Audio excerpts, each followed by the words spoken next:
Hey, this is Kevin from Kevin's Microfleet. Today I'm coming to you with a Micro Galaxy Squadron review. We're going to be taking a look at the N1 Starfighter from Episode 1.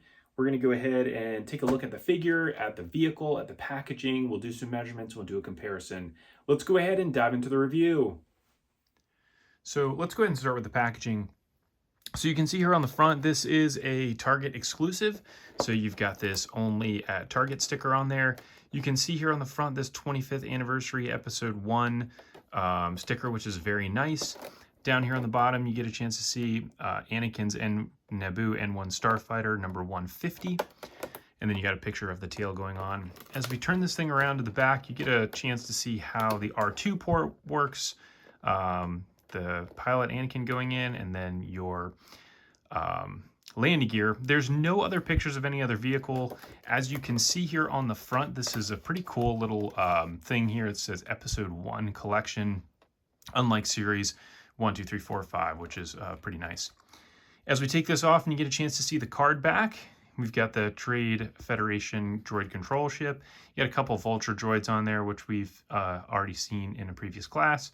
And then you get your little battle. When you open up the box, on the inside, there is your little bottom display piece. So you get a chance to see there's a couple little N1 Starfighters flying around over Naboo. So let's go ahead and start here with the figures. So here we've got Anakin and R2-D2. So they do come in this nice little package. So we'll go ahead and pop them out of here. And we'll start here with Anakin. This is a pretty nice sculpt. You can see there that the paint for the face kind of bled over onto the back of his helmet, which is not that big of a deal. That can be easily fixed with some silver paint. That doesn't look like that's going to be that difficult. But they did a really nice job here with the sculpt of the outfit. You can see all the wrinkles in the pants. I mean, this guy is really small too. Let me do a quick measurement of him. It's about 3/4 of an inch tall, maybe just a smidge higher than that.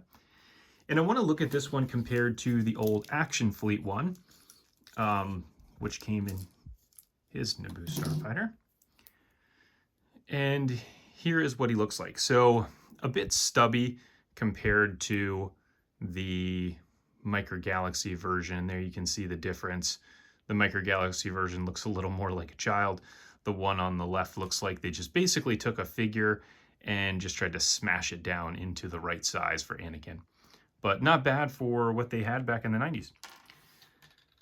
Here is our R2, same as all of the other Astromechs. They did a great job here with the detail here on the top of his head and getting all those panels in there. Otherwise, he's just a standard R2-D2, nothing really crazy about him. From a measurement perspective, he is just over 1/2 inch. Now, I kept the Naboo Starfighter here in separate pieces to be able to show how this goes together. So you do have this little fin here that goes on the back, and you can see how that notch is set. So once this thing goes in, it does not come back out. So you have to be ready for that. So just go ahead and plug it right in. So that guy goes right in there. And it clips in there nice and good. Again, I cannot really pull that thing out. So that is what it is. So now here is your Naboo N1 Starfighter. This is really cool to see compared to the Mandalorians, which we'll take a look at here in a minute as a comparison. But here you get a chance to see the color scheme. They've got nice little burn marks on here, burn marks on the engine, which looks really good.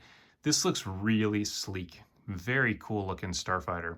Here's the underside of it. And then if we go from front to back, you've got your landing gear that pop out. So landing gear on both sides, as well as one right here. So you could have that guy sitting down. And then on the front, the cockpit does open. So there's a little tab there to open to be able to stick Anakin in there. And you can see it's got the little hook there on the bottom to be able to hook his feet in, which is very cool as well.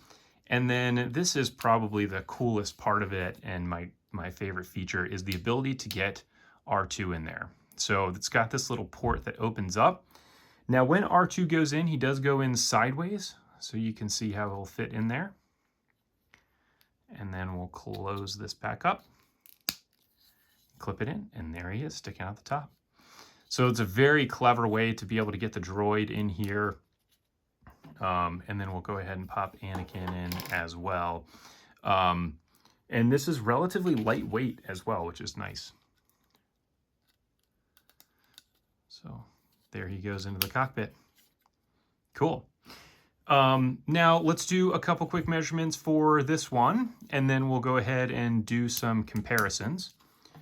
So from front to back, this is about 7 3/4 inches. From side to side, it's about 4 1/4. And then top to bottom is tiny as like not even an inch, maybe an inch there with R2 in it. Now, if we look at this one compared to the Action Fleet version, the Action Fleet one looks really stubby compared to it. So when we first got the Mando N1 is when I looked at this and thought, wow, that one really does look kind of stubby. The tail on it is so short. And so you can obviously see these two compared, as well as this one has the sliding cockpit door, which I think looks better. I like it better than obviously the hinge joint. But it's super clunky and doesn't work very well.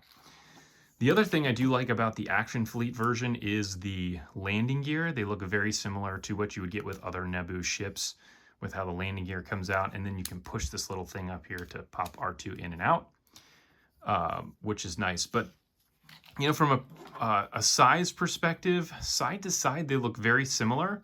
Obviously, front to back, it's significantly different. And then from a side view like this as well, the N1 Starfighter looks much more sleek and thinner than the Action Fleet version. Still, they did a great job with the Action Fleet one. I would say this Micro Galaxy one, though, is the winner for me. Here it is compared to Mando's N1. So you can see very similar. Obviously, the main difference here with the front is it's missing that little tip there on the front of the engine. But otherwise, the size of the vehicle is pretty much the same. And it's pretty cool to see this compared to it and right next to it, because the Naboo Starfighter does look bigger, which I was thinking, wow, I don't think it could be any bigger than the actual N1, but it looks really nice. So I want to compare this really quick to another Micro Galaxy Squadron vehicle, your standard Y-Wing. And so here it is next to the Y-Wing. It is bigger than the Y-Wing, which is surprising to me. I have no idea how accurate that is from a scale perspective. You could obviously check out Rebel Scale to be able to find that out. But yeah, I think I really like it. So if you like this video, please go ahead and like and subscribe. That is all I have for you right now. Please check out the links in the description below for some Amazon items that you could get, as well as my Etsy page. Thanks for tuning in. I look forward to catching everybody on the next review.